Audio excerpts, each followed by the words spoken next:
বিয়ের পর আমার যা এই প্রথম আমার বাপের বাড়িতে থাকবে, তাই যা আর দেবর সবাইকে নিয়ে বাপের বাড়িতে চলে যাচ্ছি।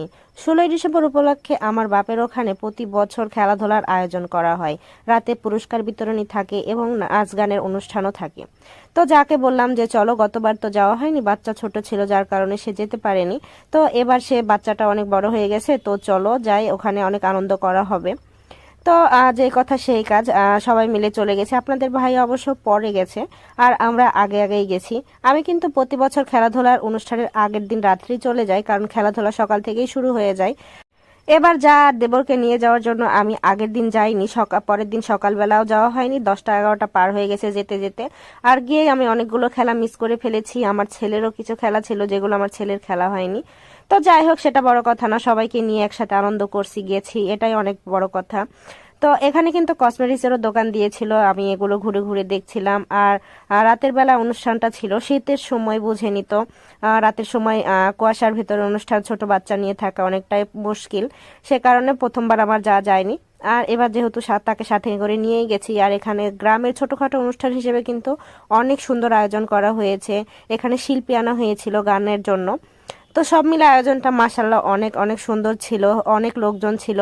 এত পরিমাণে লোক হবে আমরা কল্পনাতেও ভাবিনি। এর আগে অনেকবার হয়েছে, কিন্তু এত পরিমাণে মানুষ হয়নি। দেখেন, দেখেই বুঝতে পারছেন গ্রামের ছোটখাটো অনুষ্ঠান হিসেবে কত পরিমাণে লোক।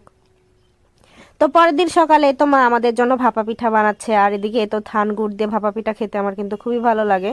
আর আমি কিন্তু এভাবেই খেতে পছন্দ করি।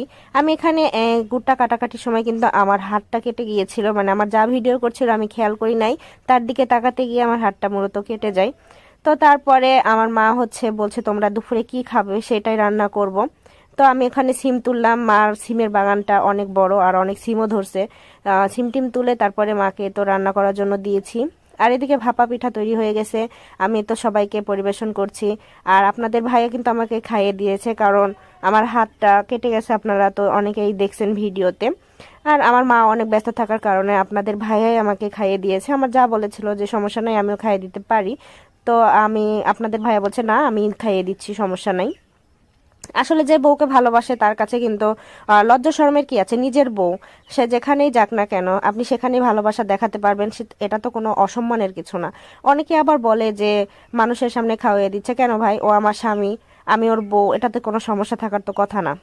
তো যাই হোক, এখানে সবাই মিলেই তো খাওয়া দাওয়া শুরু হয়ে গেছে। সবাই গরম গরম ভাপা পিঠা খাচ্ছে, আমাদের পুচকি সোনাটাও খাচ্ছে। মনাটা কিন্তু অনেক আনন্দ করছিল, মানে নতুন জায়গা হিসেবে সে প্রচুর আনন্দ করছে। তবে একটু বেশি বড় আব্বু আর তার আম্মার কাছে থাকতে বেশি পছন্দ করে সে। আর এতে সকাল